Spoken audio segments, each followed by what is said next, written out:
इंदल्लाहि अत्काकुम इन्नल्लाह अलीमुन खबीर। इन्न अक्रमकुम इंदल्लाहि अत्काकुम इन्नल्लाह अलीमुन खबीर। सदक़ल्लाहुल अज़ीम।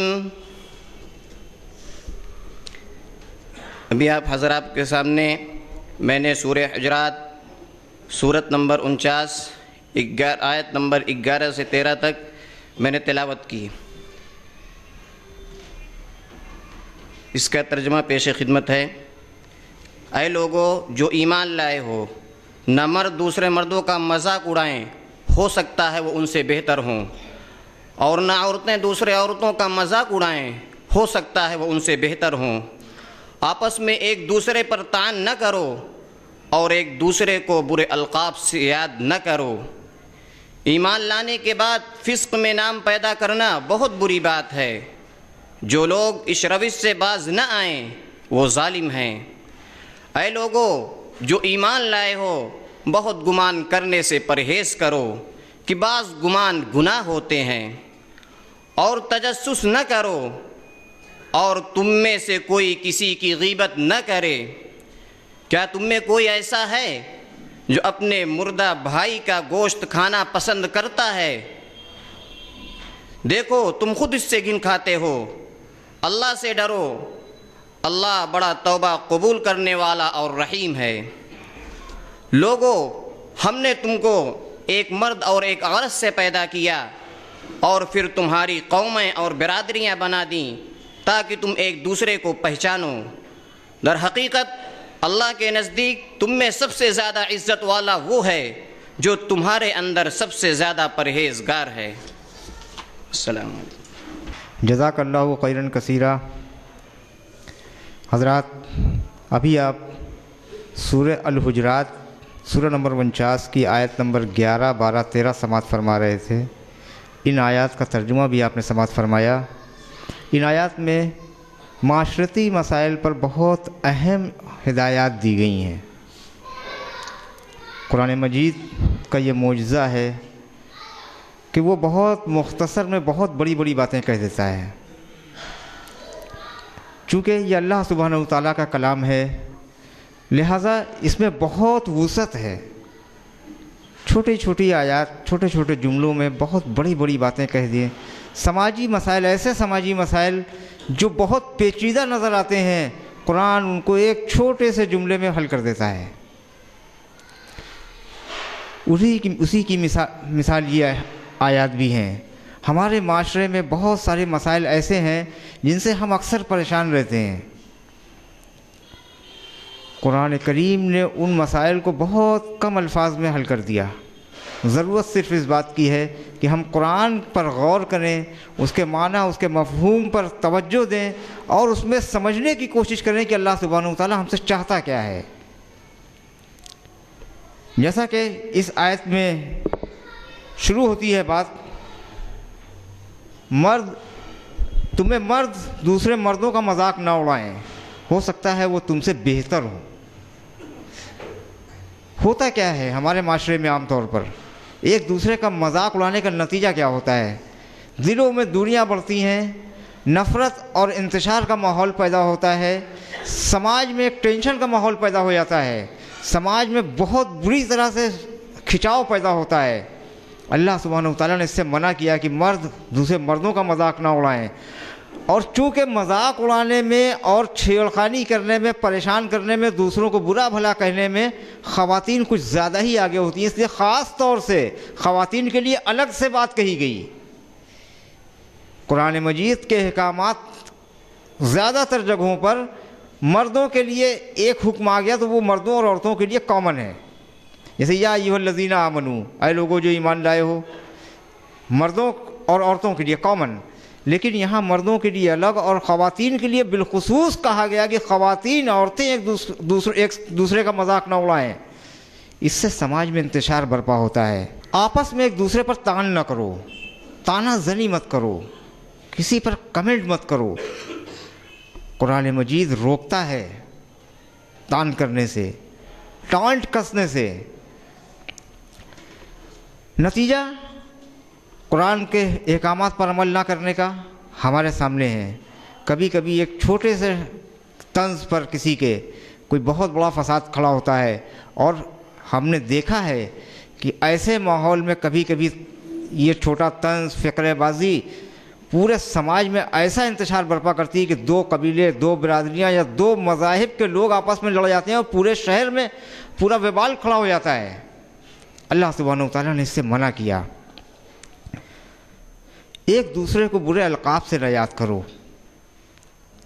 हमारे वहाँ बुरे अलकाब देने का भी बड़ा रिवाज है।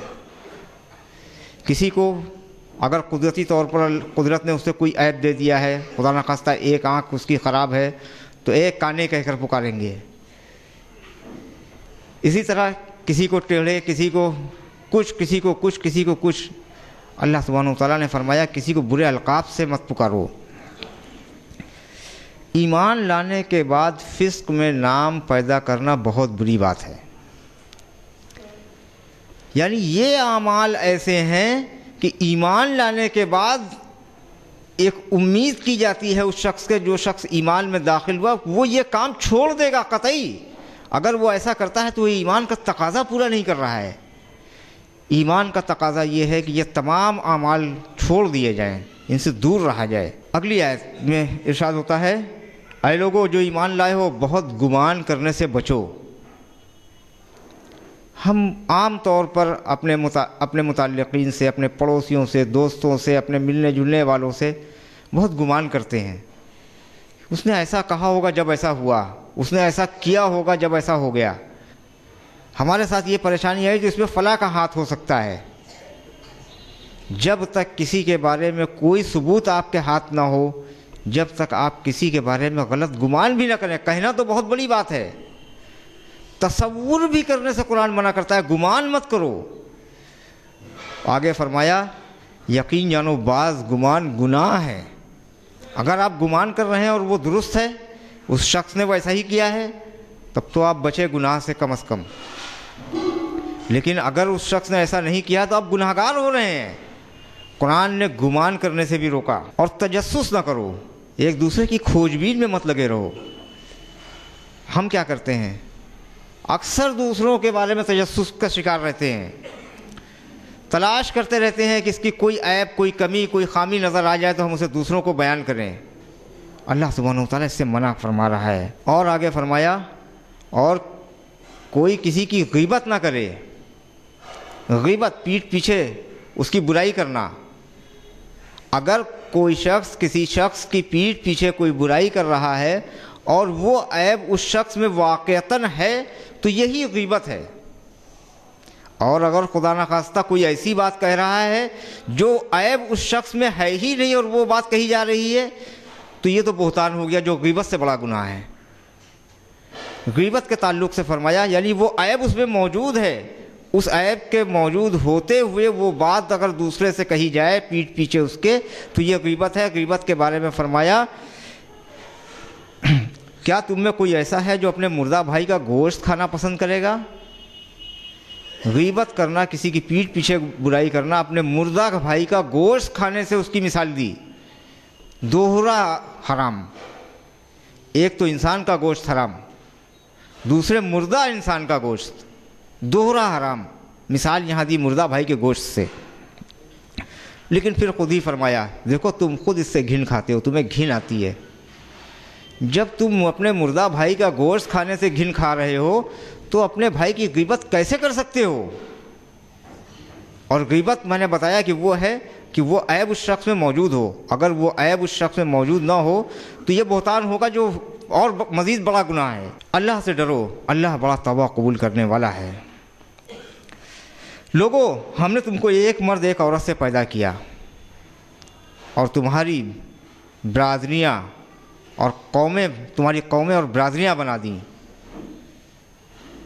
अक्सर बरादराना मुनाफरत फैलाने वाले लोग इस आयत का इस टुकड़े को पेश करते हैं कि साहब ज़ात बरादरी तो अल्लाह ने बनाई है, कबीले तो अल्लाह ने बनाए हैं,